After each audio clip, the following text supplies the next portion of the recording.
Alright, let's be real. Human sacrifice is one of those dark corners of history that's both horrifying and fascinating. So, why did so many ancient cultures across Europe, Asia, and the Middle East spill blood for their gods? Let's dive in.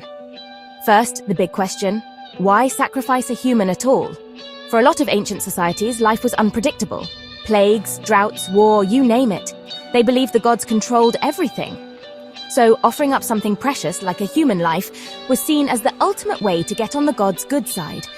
Sometimes it was about asking for rain or a good harvest. Other times, it was to protect the whole community from disaster, or even to win a war. Now, let's jump to Europe.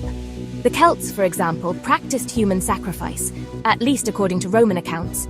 They believed sacrificing prisoners of war could curry favor with their gods, like Teutates or Taranis. Archaeologists have even found bog bodies, naturally preserved corpses in peat bogs, that show signs of ritual killing. Over in ancient Greece, the myth of Agamemnon sacrificing his daughter Iphigenia tells us that the Greeks at least imagined their heroes making these grim offerings to appease gods like Artemis. In the Middle East, things got intense.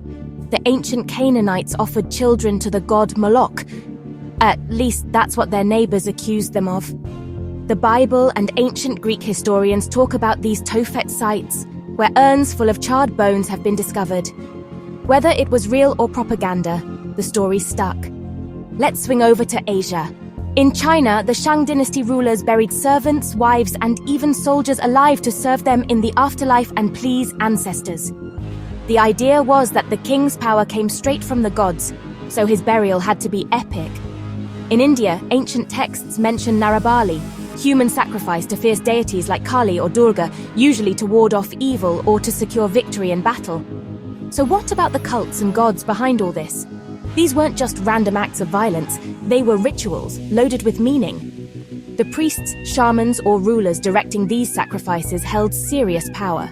By performing the ultimate offering, they reinforced their status as the bridge between people and the divine. But here's the twist. Most cultures eventually stopped. New philosophies, changing morals, and the rise of organized religions like Christianity, Buddhism, and Islam all helped put an end to the bloodshed. Today, we're horrified by the idea. But it's worth remembering that for a long time, people thought they were doing what was necessary to keep their world safe and their gods happy. So, next time you look back at history, remember, the past is stranger and darker than we sometimes imagine.